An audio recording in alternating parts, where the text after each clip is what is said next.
today, I'm not going to try to do a comprehensive tribute or obituary to Hulk Hogan. Instead, I want to point the mirror back at us. And I want to ask the question, how should we feel now that Hulk Hogan is dead?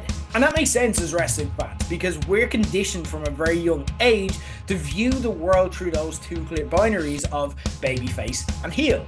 But that's just not the real world that we're living in. And in many ways, Hulk Hogan was the embodiment of this complication. Let's start, first of all, with Hulk Hogan, the in-ring performer. Hulk Hogan, the backstage politician. Hulk Hogan, the liar. Hulk Hogan, the racist. So how the hell should we feel now that he's gone and we just have to sit here and reckon with all of that, when it feels both like his controversies are overshadowing his contributions and that his contributions don't matter when you consider his controversies? Hulk Hogan makes us ask the question of, is it worth it to be this global icon and multi-millionaire if the cost of doing so is basically your reputation and your soul?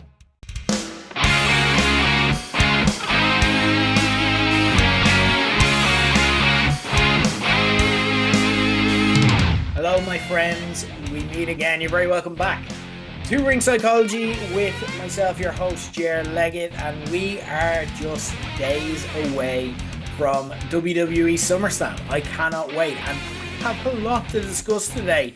We're not going to do a normal style show today. We're going to do something a little bit different because of the week that's in it, because this was the week that, of course, Hulk Hogan died, and that is a game changer in the world of professional wrestling. And I think I've given myself a few days away from it to digest it, and I think I've got something different to say on the subject that you're not going to hear in every wrestling podcast that we discuss. We're also on the show, a bit of business before we get kicked off. It is coming towards the end of season 1 of Ring Psychology. So basically what I have planned out is, and I had 6 in mind, it's going to end up in 5 just because I'm an idiot and I'm learning lessons. I'm brand new to this whole wrestler interview show format. So we had a guest on who was forced to delay. Life happened, and that's just one of those things.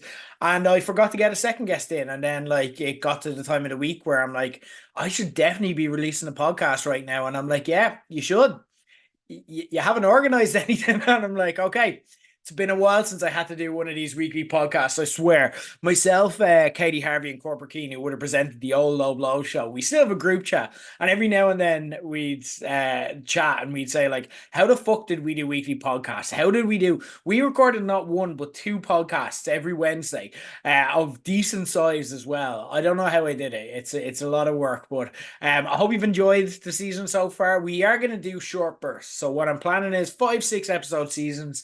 And they're going to coincide with when I am in wrestling modes, because we have events to come up with Low Blows, and part of it is like, look, we are mentioning the events and so on. But I'm also like, this is a passion project of mine. This is something that I really want to get into and try and see how it gets on.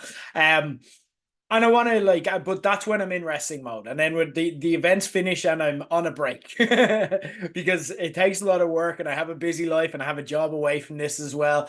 So we are going to wrap up, not this week, but next week. We're going to do 2 different shows. Obviously, this show will be primarily focused on the death of Hulk Hogan.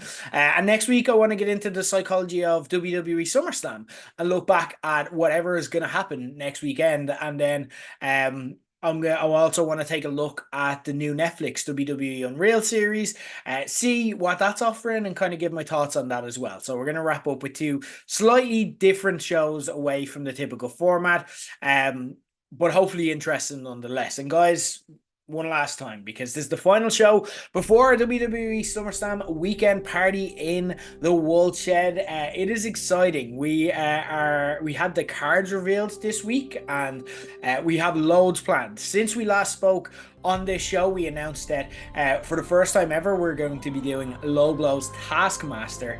If you watch the Channel 4 show, I love it personally.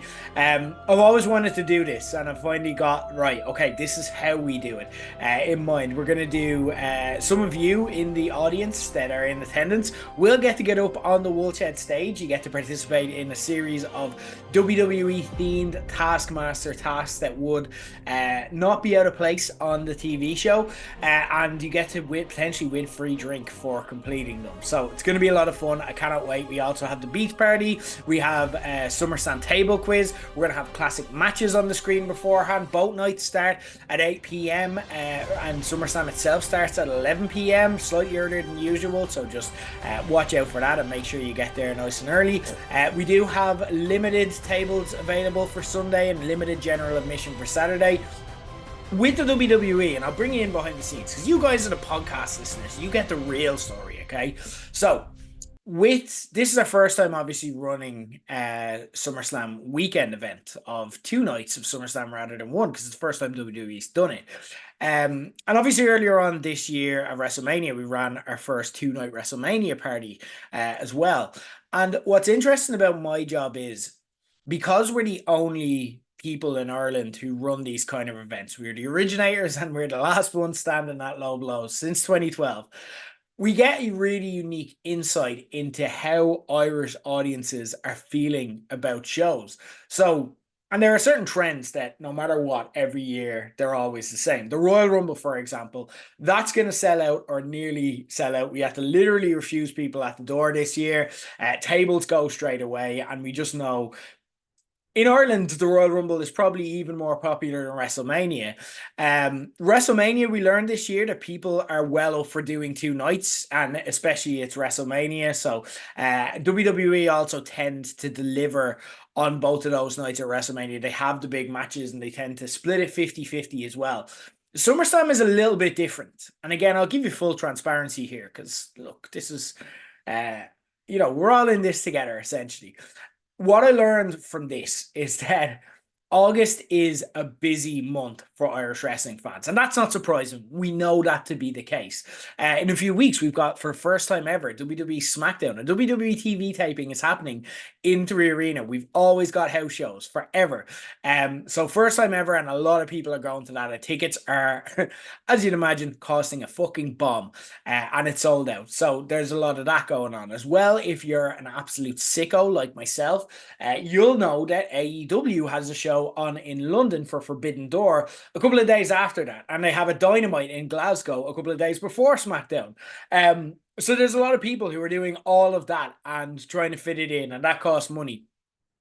And what we experienced with this SummerSlam is, because there's no way to plan around. First off, you don't know the matches, and you don't know when the matches are on until the week beforehand. But we've got kind of our regulars and the hardcores who straight away signed up, and they're like, 2 nights, I don't care, I love these nights, we only do 4 a year, so let's go. Sign me up, and I love these people for it. So we have them. Then what I noticed is you have people, and this makes total sense with everything else going on this month, who are a bit more picking and choosing, and they're kind of weighing up their options. And we've even heard people who are like, I'm going to do 1 night this year. I just don't know what night because I don't know when the matches are. And what I was anticipating, and I'd read reports about this in the media during the week, you've probably seen them yourself, the Lyra Valkyria versus Becky Lynch, that was at one point rumored to be Saturday night. And obviously you could have guessed that Gunther versus CM Punk would be the main event Saturday, and then Cody Rhodes versus John Cena was the main event Sunday. For the people who did pick and choose their nights and kind of ahead of time just said, right, commit to 1 night, Sunday was the safer night, because that's when they're definitely going to put the most important match of the weekend on a Sunday, and it's a bank holiday weekend as well, so most people have the day off work, which left Saturday mainly for the people who are coming in and doing 2 nights. WWE released their cards this week, and what they've seemed to have done that's slightly different to WrestleMania is they've loaded up the Sunday with all the big matches, and even like they've got 5 matches on the Sunday, but they are the biggest matches, particularly from an Irish standpoint as well, with Lyra and Becky on there, and the 3-way women's match, which probably has a bit more interest than Jade versus Tiffany, which is on Saturday night. They also haven't announced what night TLC will be on, which was obviously a big addition to the card from this week's SmackDown. But if you do the maths, Saturday has 6 matches, Sunday has 5. There's 1 match without a home. Simple match would dictate it's probably on Sunday. So they're loading up Sunday. Saturday's kind of a preview card. And that kind of said to me, right, okay, So, what are the opportunities? Because what my job is in running low blows is whoever chooses to spend time with us, I need to make sure that they walk away from it going, regardless of how good the pay-per-view was, they walk away saying, I had a fucking great night. So we have to maximize with whatever we have, with whatever WWE's given us, with whatever the circumstances are that we're dealing with, like having SmackDown in 3 Arena and so on. So, what I've kind of settled on, and this is what I'm thinking, and I don't fully know how this looks, but I will communicate, is particularly, and this is particularly towards Saturday night, because there's going to be a huge amount of interest in CM Punk versus Gunther, I think, regardless. But it is the lighter of the two nights. And the idea that came to mind is, because I think we need to flex towards this, is old school low blows heads will remember we used to do regularly, kind of on the week of a show, we do a low blows live podcast. And I'm not saying we're doing a low blows live podcast. This is the only podcast we do with low blows now, and I don't feel this is ready for a live show. But we used to do that on the week, and it was like there'd be a table quiz, and there'd be this, and there'd be that, and it'd be a low-key night that was in Neds, but it'd be for the hardcores. And that's who's coming on the Saturday night, the hardcores who are doing the two nights for the most part. So I want to tailor the night to those people, and I want to look at options for how we do that. Again, still talking with Woolshed about how the approach is, but it's looking like Saturday, kind of a cool, niche, unique night for the hardcores, and then Sunday is the big night with the big matches on as well. So if you're going to both nights, you get two completely unique, different experiences, but hopefully like stuff that you enjoy. So that's where my head is at as far as SummerSlam goes. But we're not here to talk about SummerSlam. We will a little bit later. I'll give you my quick picks and kind of previews on what I think is going to happen with the card itself. But today I want to discuss Hulk Hogan, because the wrestling world was obviously left stunned this week with the news that Hulk Hogan had died, aged 71. Weirdly, it was exactly 10 years to the day from the revelation of his racist recordings. And also weirdly for me, it was on my birthday. So my phone started hopping as I was in the cinema for Fantastic Four. It was mad. I've called this show Ring Psychology, not because I'm a qualified psychologist. I'm not. I'm just more interested in, with big issues like this, you get a lot of people doing reactive stuff, and they're like, here's why Hulk Hogan is a legend, and here's why Hulk Hogan isn't a legend, and it's a scumbag, and this and that and the other, okay? What I'm interested in, more so than just doing reactive stuff, is taking a step back from it all and to kind of use the quote that the Walt Whitman quote that they so geniusly also used in a memorable episode of Ted Lasso that some of you might have seen. I like to be curious rather than judgmental of things. And this is where I feel I can offer something slightly different to a lot of the content that's gone out there about Hulk Hogan this week. Unfortunately, the world tends to be different, and it doesn't tend to kind of just step back and go, I'm going to process these feelings before I react. No, there is a rush of people that want to get out there, and also people trying to process this news and fast forward, because that's how we ingest news as it happens these days. And with low blows, I wanted to step back, so I didn't post like, here's what we think about it, here's your reaction. I deliberately just put an acknowledgement up on the low blow socials. Hulk Hogan's died. If you haven't seen it, just so you know, and then you can kind of go and do whatever you want with that. As it's a controversial figure, and I especially just coming out of the cinema, I didn't want to like kind of emotionally react or cause an emotional reaction in others.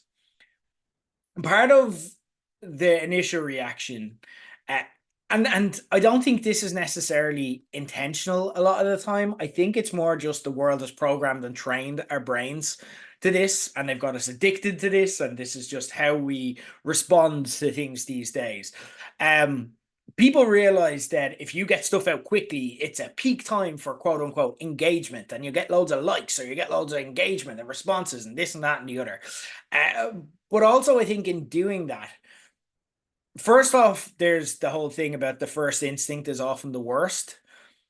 But also you can sometimes then forget that there are other people, normal people, who haven't done what Hogan's done necessarily, who are suffering as a result of this news, that have to live in the same world that you're then putting this stuff out for.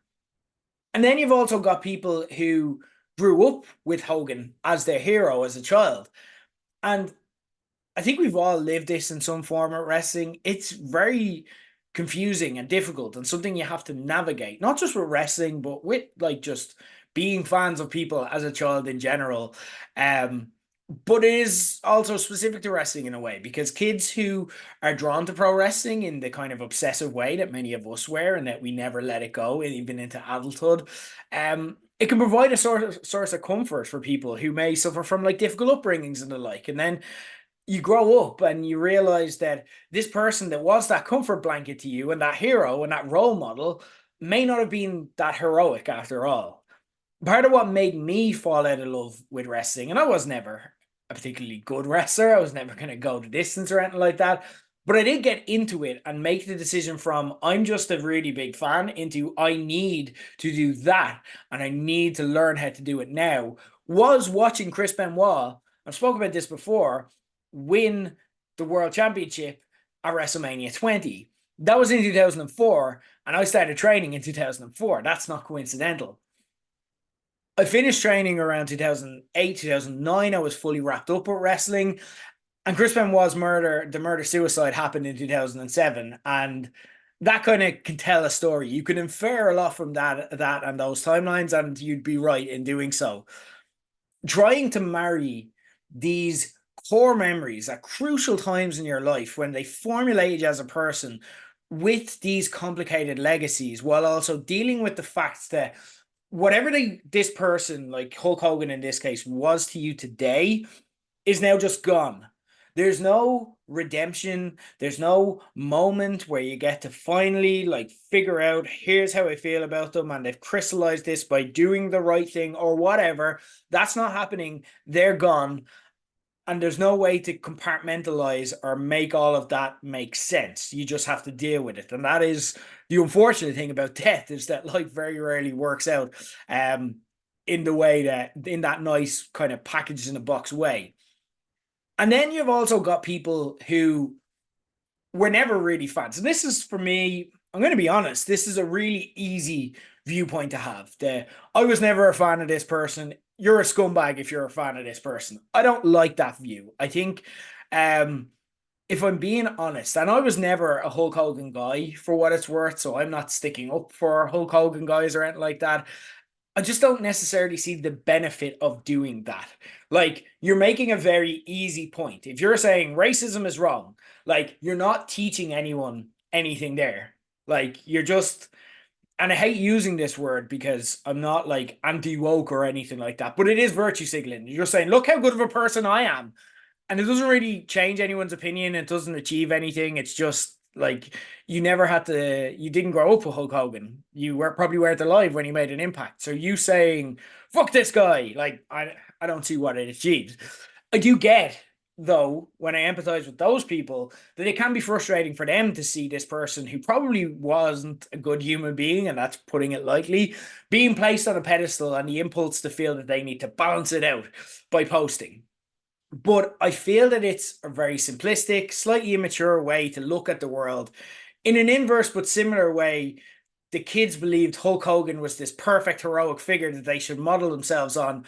I think there's a rush for people to feel that you can just easily split people into two camps of good or bad, depending on if they agree with the things that I and how I see the world.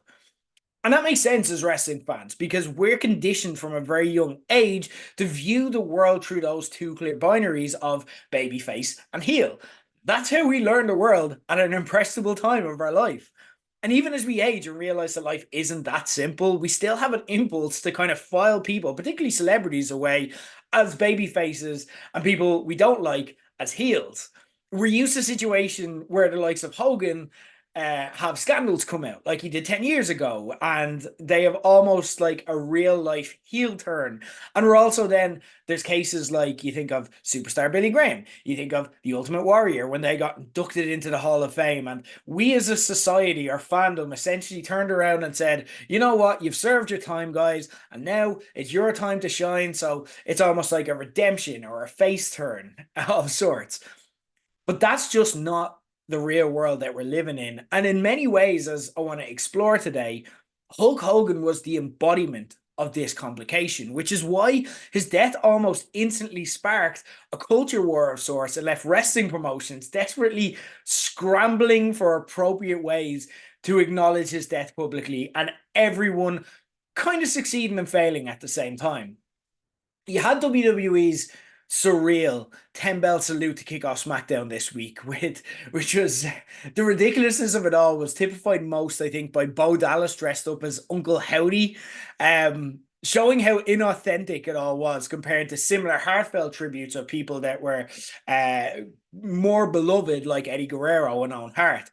It had the energy of a workplace who had been forced to attend the funeral of a regional manager that they all hated and just having to kind of just be there. Chelsea Green has already had to deactivate her social media accounts after receiving so much abuse for merely acknowledging that Hogan was a polarizing figure. She didn't state a position on him. She just acknowledged that he was polarizing, and she received so many abuse. But also, you can also infer from her having to do that in their media duties that she's kind of also saying, and I think this is why the reaction was the way it was, that she's kind of saying, yeah, we all fucking hated this dude. And then you've got AEW's tribute on Saturday on Collision, where Tony Schiavone, who ironically has spent most of the week arguing with people on X about Hulk Hogan, essentially giving a Conor Roy from Succession style tribute of Hulk Hogan was a man and now he is dead. He has a family and now they are sad. And that's essentially what it was without stating a viewpoint. Again, probably more tonally appropriate, but still very fucking weird. And then you've got the memes. And I'm going to call it a spade here. There are some very funny fucking memes out there as a result of that. And of course, they can upset people. But truth be told, I have a dark sense of humor, and my way of coping with things is to immediately try find the humor in them. And I think there needs to be an acceptance as a society and an amnesty of sorts that a lot of people cope with things, especially messy, complicated things like this, in this way, and that's just a part of life. Like, you can joke and do stuff and kind of cope with things this way and still be somewhat sensitive. I'm not saying text Hulk Hogan's grieving wife saying, "What are you gonna do, sister?" Like, that's not what I'm saying. But if your response is to get mad at people who use humor as a coping mechanism to deal with the sadness of life, then all that is going to happen in your life is you are going to get angry a lot, because that is not going to change. The amount of people, for example, who texted me on my birthday going, and again, I'm not a Hogan hater by any means. It's not a stance that I particularly had. But the amount of people who texted me going, I guess your birthday wish was granted. And me, my response to all of them was, it's exactly what I wanted, because that's just who I am as a person. Nothing even to do with Hulk Hogan. And I have to be honest, we'd also be fucking failing as a society if nobody even mentioned the fact that a person who called themselves the Immortal One and made hundreds of promos about how they were going to live forever died on the day that they died. That would be a failure of a society. So there is a capacity for reacting to things this way. The truth is that it's impossible to fully convey the life and impact, positive and negative, of Hulk fucking Hogan with one social media post, with one 10 bell salute, with 1 minute cutaways to commentators on your Saturday night show, or even with an emotional video package voiced by Triple H. You could begin to start with a multi-episode Netflix documentary series or a 3-hour biopic.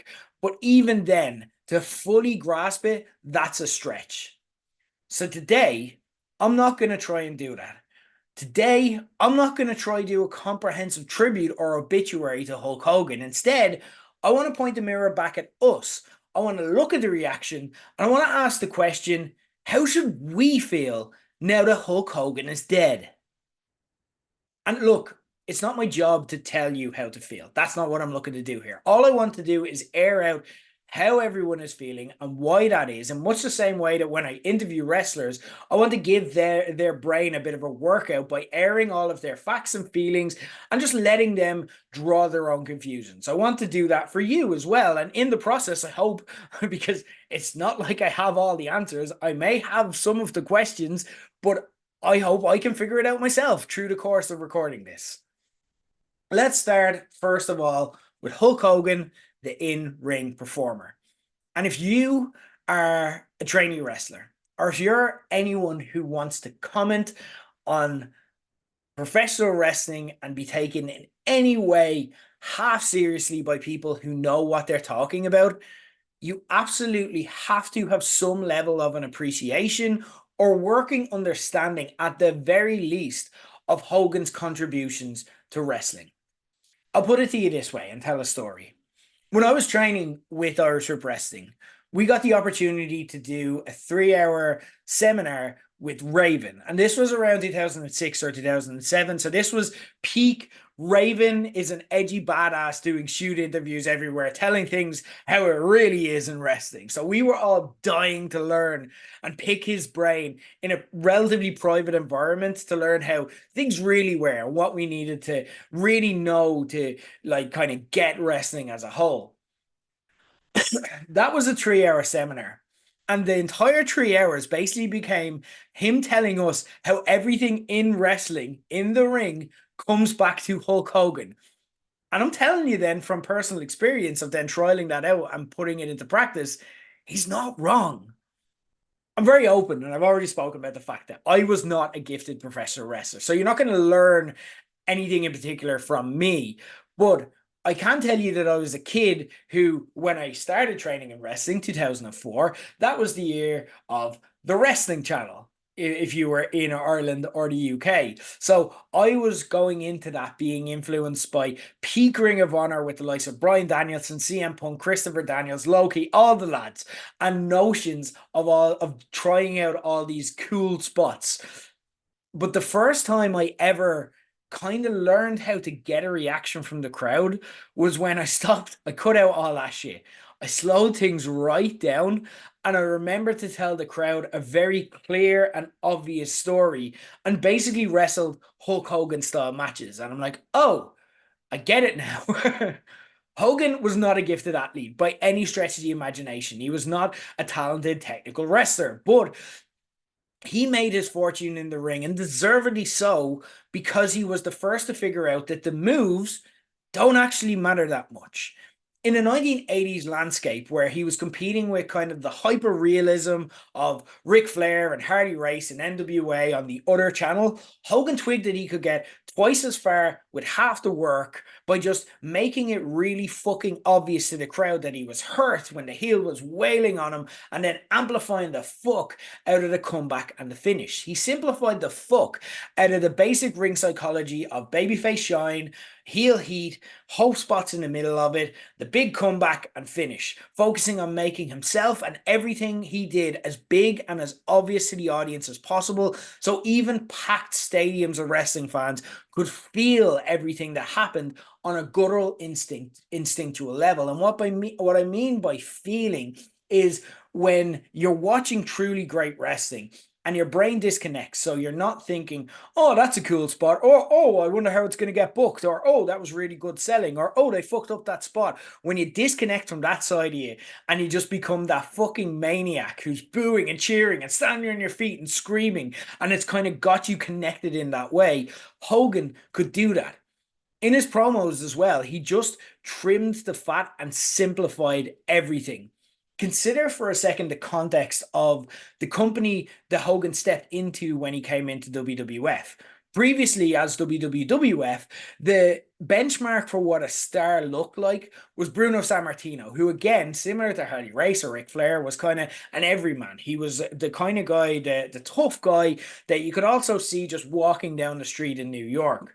Hogan completely zagged on that and took a different approach and said, what if I was just a superhero instead? Like, what if I dressed like something out of a comic book and I spoke in cocaine-addled riddles? And you can see his influence in like how the standard wrestling promo of the time changed. Like in the early 80s, a textbook babyface wrestling promo was, I'm going to go out there and I'm going to fight for all the fans and I'm going to beat the piss out of that bad guy and I'm going to bring the belt home. Yeehaw! Like that was American wrestling promo one-on-one.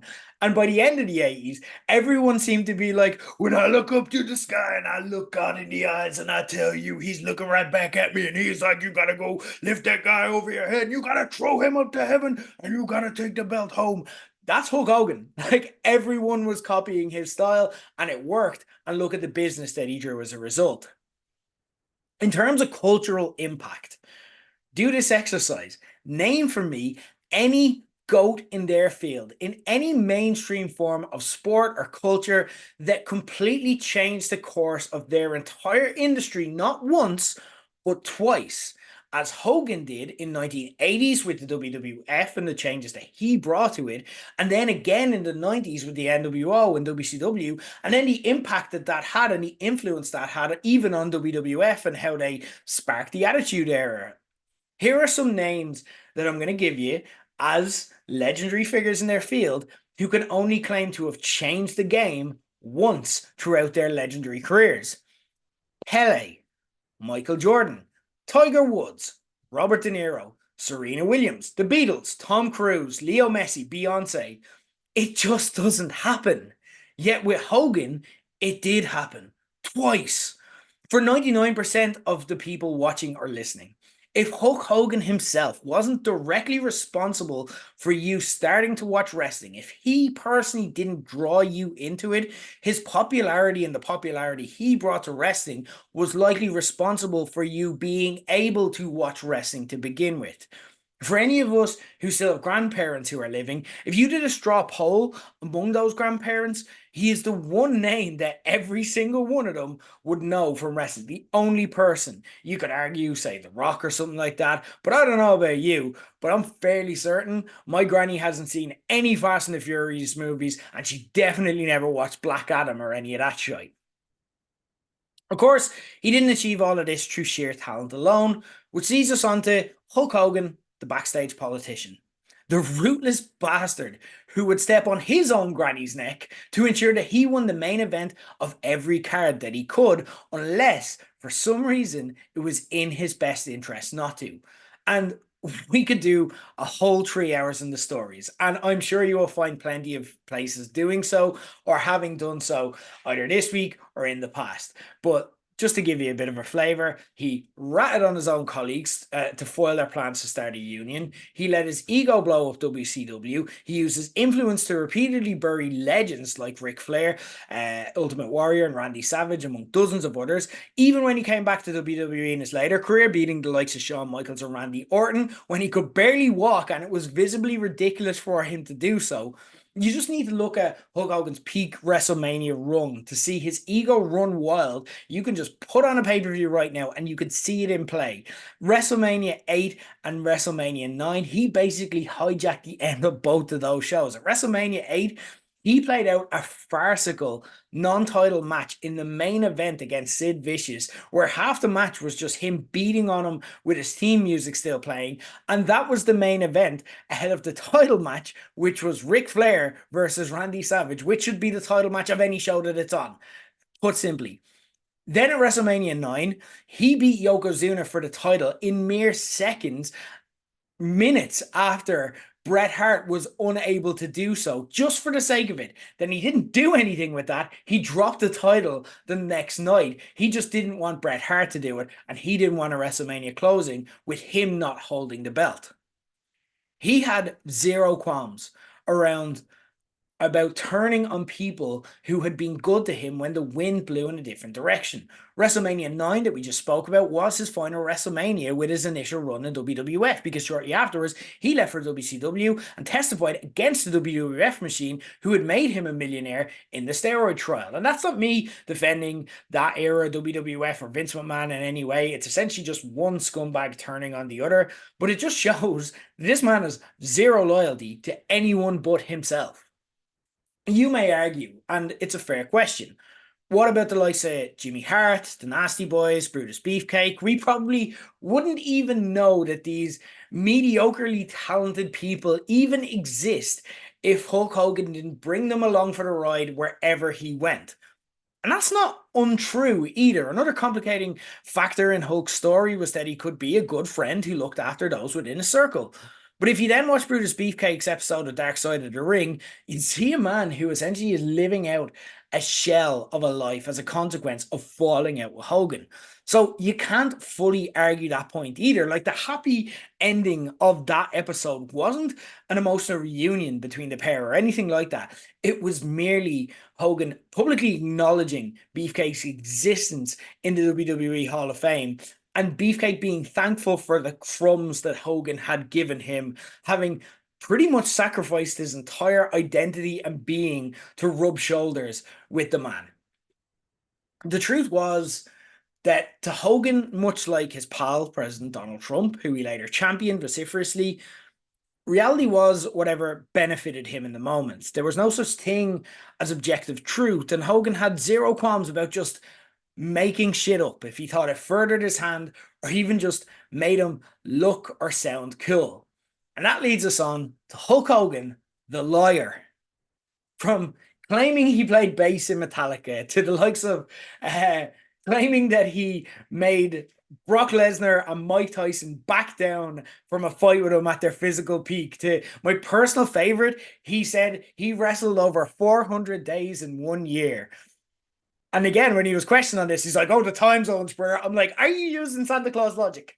Are you using Santa Claus logic for your maths not mathing? Like, Hogan's constant barefaced lies were essentially like that old drunk down the pub who would just make shit up and didn't realize that everyone there had phones so they could just fact check within 2 seconds every single word he said.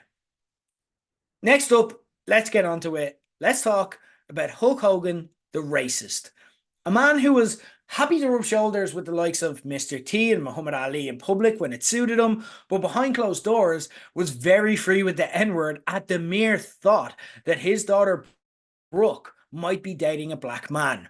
Look, especially in this day's climate, it's not very surprising that an old dude who hit their peak at the height of the 80s has some horrible worldviews when put under the microscope. I don't think I've ever met a single person on this planet who told me they were shocked or surprised to hear Hogan's racist rants.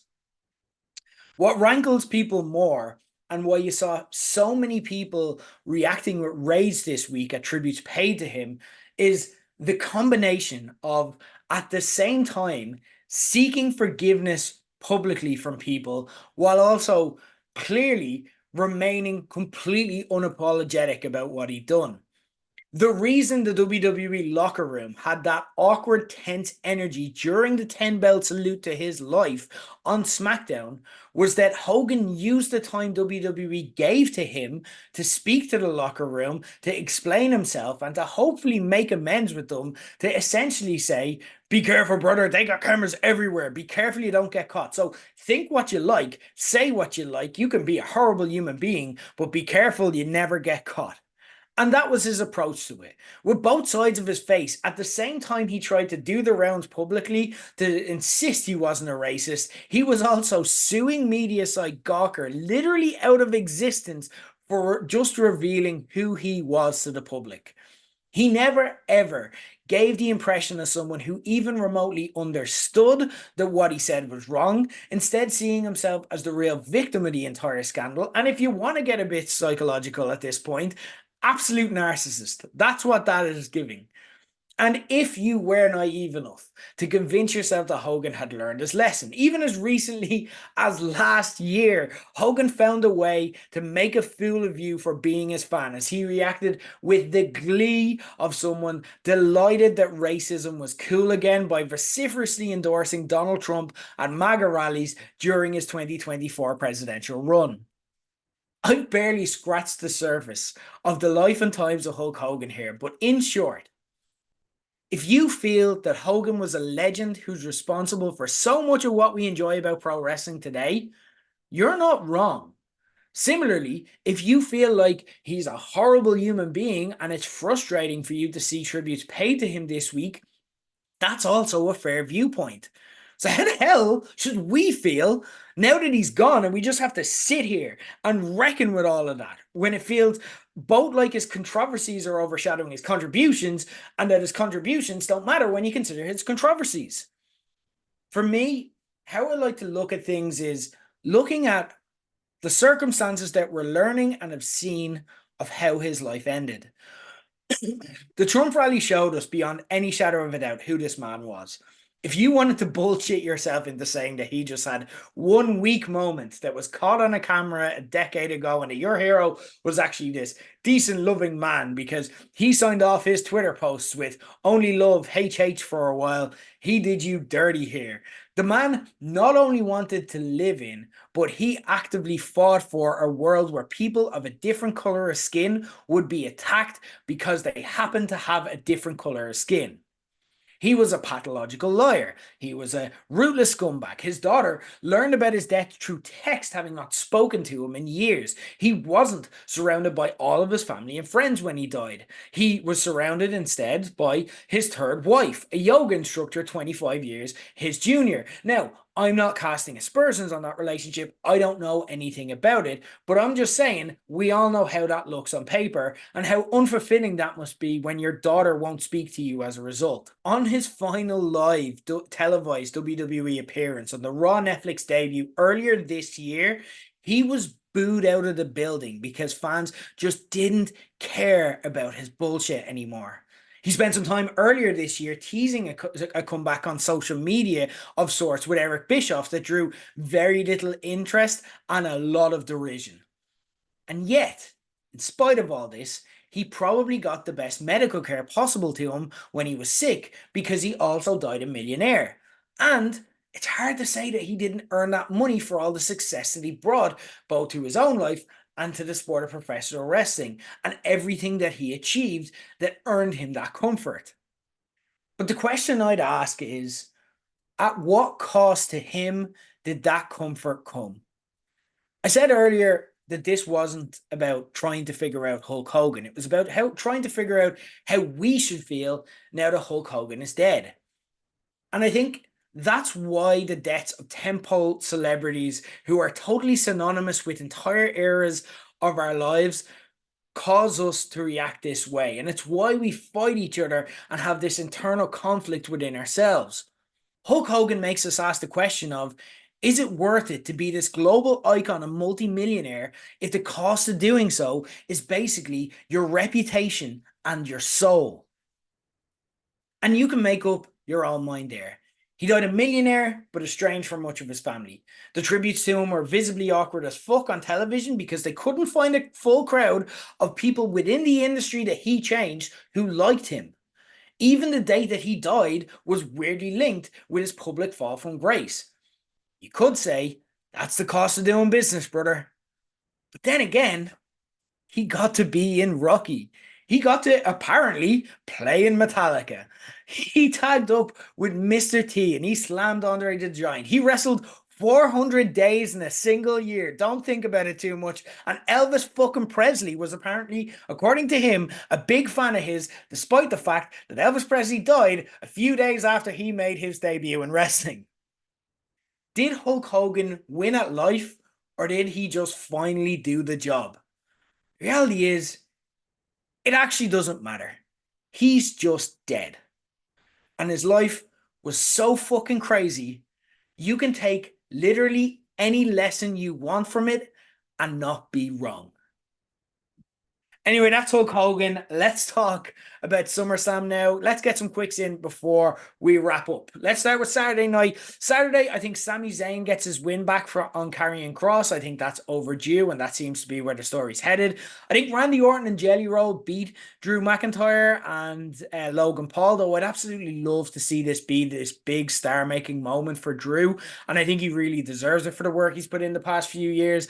I think Charlotte and Alexa implode and lose lose to the Judgment Day, setting up a feud between the pair of them. If Liv was around, I'd find that a bit interesting because I think WWE might think there's legs in the Charlotte and Alexa thing, especially if they start selling merch. I don't know how that's going.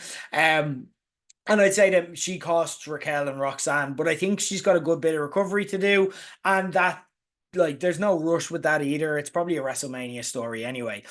Jay Cargill seems destined to win the belt off Tiffany Cargill or Tiffany Stratton, so that's what I think is going to happen. I've no idea who, but I think Braun Breaker and Bronson Reed are going to add a new member to their stable under Paul Heyman. If I was a betting man, I'd say it was someone with the name Braun in their name because that seems to be the trend between everyone. So I'm calling it now. LeBron James is going to cost Roman Reigns and Jey Uso the championship. That's you heard it here first. That LeBron James and Roman Reigns at WrestleMania next year. No, I think Roman against Braun is the big match. So I don't think there's any benefit to having Reigns and Uso just win this tag match here. I think you stretch it out, and I think kind of with Rollins, the group is down a member anyway. So I think you add someone random in here. I think that's exciting as to who it could be. I'm really torn when it comes to Gunther versus CM Punk. For me, you can't have Punk lose 2 world championship matches to both world champions twice within 3 months. It really just kills him. And also, we know that Gunther only really won the belt mainly to have the Goldberg match at Saturday Night Main Event because they'd set that up months beforehand. But on the flip side of that, it just doesn't feel like the moment we've been building towards. Like, I think Punk being in this match to begin with was just like them kind of pivoting as well from whatever they were planning to begin with. So, I don't know. It feels weird. But still, when you figure out how WWE is booking, you book forward, not backwards. You don't book based on what's happened. You book based on what you want to happen. And when you look at the possibilities, I think continuing Gunther with the championship, it always works. There's never a bad thing, and you can always find something to do with someone that talented and that good of a champion. But I think there's more potential with CM Punk as the belt. Like, you have Rollins with the Money in the Bank briefcase. He can come back at any stage when he's returned from injury, and he can cash that in on Punk, and that would make sense. And add heat to it. I think there's having them for the belt at WrestleMania. I think that's a logical end point to the feud that they've been building for years since Punk came back now. So right now I'm leaning CM Punk, but I will probably flip-flop every day. In between now and SummerSlam before feeling really confident walking into SummerSlam, and then I'm out in the smoking area and someone has said, have you thought about Paul Heyman is going to turn on blah, blah, blah. And I'm like, oh, fuck, that's what's going to happen. So we'll see. There's a lot of flip-flopping still to go. On Sunday, I think Dom retains over AJ Styles thanks to some Judgment Day fuckery. Again, I'm predicting the Wyatt 6 win TLC. I'm predicting that that's going to be on Sunday just because Saturday 6 matches, Sunday 5 matches announced currently, and TLC needs a home. I think Jacob beat Solo for the belt, and I think they're just starting the Naomi title reign, so she gets a cheap win over Rhea and Io. I think Io has had her run and she's had a good run as champion. I don't see the value in putting it back on her. And I think if Rhea's going to win, she needs to pin Io. I think that's the story that they're trying to tell, and they can stretch that out and let Naomi have a bit of a run with the belt. Where it gets really interesting for me on Sunday, and obviously, look, I'm biased when it comes to these two because of where I am from, and also look, I've known them. I've got to kind of work with them in the past. They've been associated with low blows in the past and so on. Lyra Valkyria versus Becky Lynch for the Intercontinental Championship. It is really interesting to me because I think when you look at the story they're telling here, there is a big Bayley-shaped hole in this match. She has been a big part of this entire storyline since WrestleMania.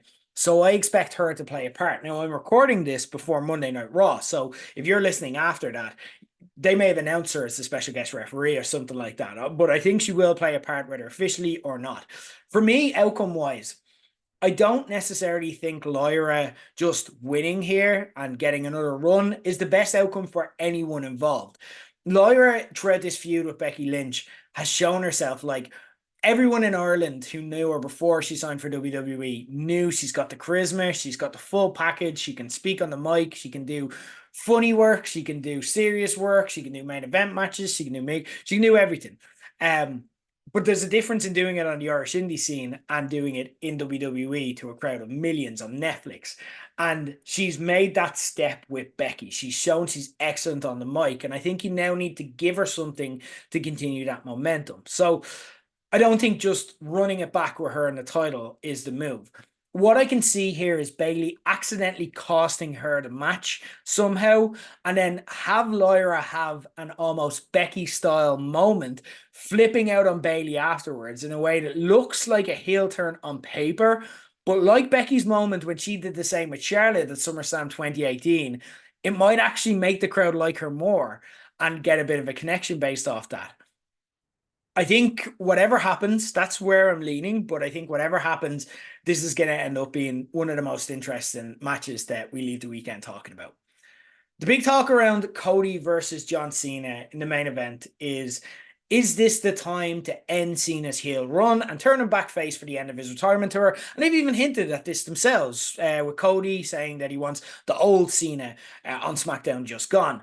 Selfishly, look, we've got WWE SmackDown and 3 Arena with John Cena there in a few weeks. I'd kind of love heel Cena to rip on Dublin at that show, but that's not how WWE are going to approach it. And this is a big stakes storyline where they would have had a lot of the tentpole pieces mapped out way ahead of time. So SummerSlam is a time to do some changes. I'm not sure what's going to happen, and you could convince me of any outcomes here, and it could just be a normal wrestling match. The one thing I'm kind of sure of is I don't think Cody's walking away with the belt. And again, I could be totally wrong at that. But I don't think Cody's walking away with the belt, at least here. I think Cody is at his coldest he's ever been since his return to WWE. And I think they need to look at doing something different with him or giving him a fresh angle rather than just keeping him in the same spot he's been in since the build-up to WrestleMania 40, essentially. The Rock might be involved here. Like he may even be on Raw or SmackDown to set it up. Travis Scott seems to be done with WWE, so unfortunately he won't play a part by the looks of things as he did at WrestleMania. But The Rock is inherently involved in this storyline and has never come back since John Cena's heel turn. So I could see The Rock being involved here. I could see him encouraging Cena to use heel tactics. I could see Cena maybe shrugging off a couple of those things and just gutting it out the old school way. I see Cena retaining. I've read interviews with Cena in the media where he's kind of said, yeah, it would be nice to do a match with The Rock as part of the retirement run. Do one more match, once in a lifetime for the third time running. And it'd be logical. So I'd say Cena retains. Maybe The Rock's involved. I think they've got a plan for this one, though it could just be an old school match and then they just end with Cena winning fair and square and they shake hands afterwards and Cena's a face again. But SummerSlam would be something that in the John Cena retirement tour roadmap they would have put together, they would have had like something big is happening at this. It's not just a simple retention. There's no logic to that. Anyway, that is SummerSlam. And remember, you can watch it all with us. Saturday, we're going to have a little preview night. It's going to be class. We're going to make it worthwhile. It's for the hardcores who want to do both nights. We hope you can make it down. And then Sunday, that's the big one. We've got Becky Lyra. We've got Cena Cody. If you're there, right. This between us. You're the sickos who stayed until the very end of this podcast. So I'll give you something exclusive, okay? I don't think this is going to happen, okay? But there has been contact between myself and people who may be based in Stamford, Connecticut, and the idea has been thrown out that, look, there's a lot of Irish people who will be reacting to Becky and Lyra, and wouldn't that be interesting and a really good clip to use on Netflix? Now, if this gets confirmed beforehand, I'll let you know. I'll give you a heads up.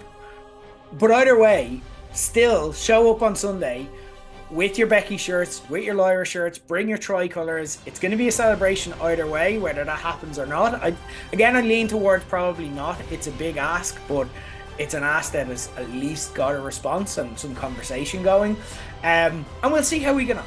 We'll see how we go.